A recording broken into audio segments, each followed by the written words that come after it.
अरुणाचल प्रदेश की zero valley अपने खूबसूरत लैंडस्केप्स, हरे भरे टेरेस्ड फील्ड्स और ऑर्गेनिक फार्मिंग प्रैक्टिसेस के लिए जानी जाती है।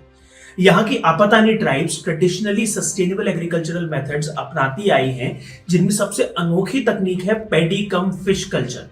इस मेथड से धान की खेती के साथ साथ मछली पालन भी किया जाता है, जिससे इनऑर्गेनिक पेस्टिसाइड्स का उपयोग कम से कम होता है। लेकिन बढ़ते टूरिज्म और प्लास्टिक वेस्ट ने इस एरिया के इकोलॉजिकल बैलेंस को खतरे में डाल दिया है। इसी समस्या से निपटने के लिए आईएएस ऑफिसर विवेक एचपी ने, जो कि डेप्यूटी कमिश्नर हैं लोअर सुबानसिरी के, उन्होंने प्लास्टिक फ्री जीरो इनिशिएटिव की शुरुआत की। इस अभियान का उद्देश्य प्लास्टिक वेस्ट को पूरी तरह खत्म करना है, लेकिन बिना किसी सख्त पेनल्टी लगाए।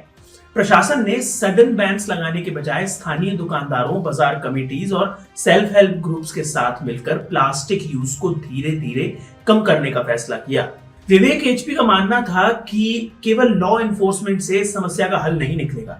इसीलिए उन्होंने सबसे पहले दुकानदारों और मार्केट कमेटीज के साथ बैठक की और उन्हें सिंगल यूज प्लास्टिक पर लगे लीगल रिस्ट्रिक्शंस के बारे में बताया।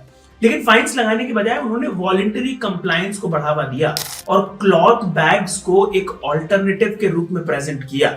इसके लिए प्रशासन ने शुरुआत में क्लॉथ बैग्स को मुफ्त में डिस्ट्रीब्यूट किया और बाद में उन्हें सब्सिडाइज्ड रेट्स पर उपलब्ध कराया। इन क्लॉथ बैग्स के निर्माण के लिए लोकल सेल्फ हेल्प ग्रुप्स को जोड़ा गया, जिनमें करीब 3100 महिलाएं शामिल थीं। इनमें से कई महिलाएं पहले से ही एग्रीकल्चर और गारमेंट मेकिंग में माहिर थीं, जिससे वे इस इनिशिएटिव की स्वाभाविक साझेदार बनी।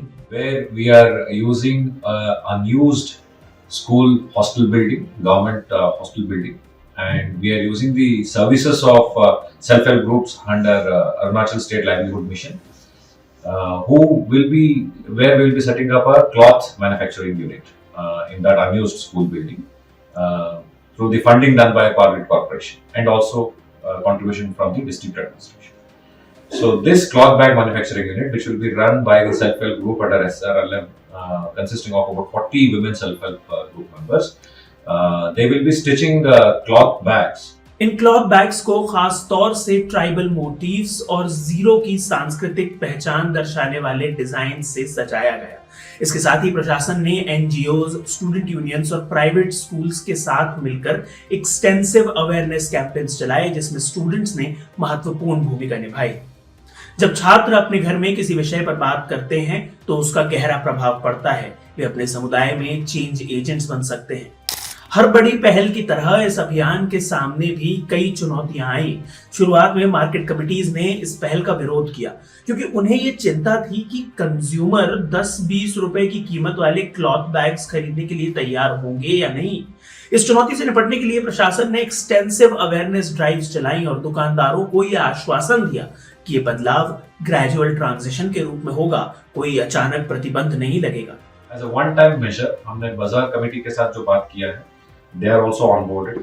उनको हम as a one-time measure free of cost हम उनको बैग्स डिस्ट्रीब्यूट करेंगे। 1 महीने का उनका जो रिक्वेस्ट है, तो it is to encourage them to not use single-use plastic. So after that we would enforce the ban. First month के बाद they are compulsorily requested to purchase these cloth bags from the cloth bag manufacturing unit. And at the same time, this cloth bag manufacturing unit is free. The women self-help group are free to use that said facility for manufacturing garments. जैसे in Apatani we have various type of clothing, gales for ladies and coats and shawls and mufflers, etc. At the same time, they can use this facility for manufacturing of such garments. दूसरी चुनौती manufacturing unit के लिए जगह ढूंढने की थी। कुछ स्थानीय निवासियों ने स्कूल बिल्डिंग को पुनः उपयोग में लाने पर आपत्ति जताई। उन्हें आशंका थी कि इससे डिस्टर्बेंस हो सकता है, लेकिन आपातानी विमेंस एसोसिएशन और दूसरे कम्युनिटी स्टेक होल्डर्स के साथ बातचीत कर इन चिंताओं को दूर किया गया। इसके अलावा इस बिल्डिंग में एडिशनल अमेनिटीज भी ऐड की गई, जिनमें एक क्रैश यानी छोटे बच्चों के लिए एक केंद्र और एक हेल्थ केयर सब सेंटर शामिल है, जिससे ये महिलाओं के लिए और भी उपयोगी स्थान बन गया। इस पहल को खास तौर से SHGs की महिलाओं से शानदार प्रतिक्रिया मिली है, क्योंकि उन्हें अब एक स्टेबल इनकम सोर्स मिल गया है। इस सफलता को देखते हुए प्रशासन अब इन महिलाओं को नेशनल इंस्टीट्यूट ऑफ डिजाइन जैसे संस्थानों से जोड़ने की योजना बना रहा है, जिससे वे अपनी स्किल्स को और डेवलप कर सके और लोकल मार्केट से आगे बढ़कर बड़े बाजारों में अपना सामान बेच सके। The idea is to train our women self-help group members with National Institute of Design or National Institute of Fashion Technology to be able to enable them to produce garments which can be marketable not only in Arunachal Pradesh but outside Arunachal. हालांकि ये अभियान अभी अपने शुरुआती चरण में है, लेकिन इसका प्रभाव दिखने लगा है। क्लॉथ बैग्स के उपयोग में तेजी से बढ़ोतरी हो रही है और यदि ये रफ्तार जारी रही तो जीरो जल्द ही प्लास्टिक फ्री डिस्ट्रिक्ट बनने की दिशा में एक उदाहरण स्थापित करेगा। We have to make Lower Subansiri completely free from single-use plastic. So this model will be replicable.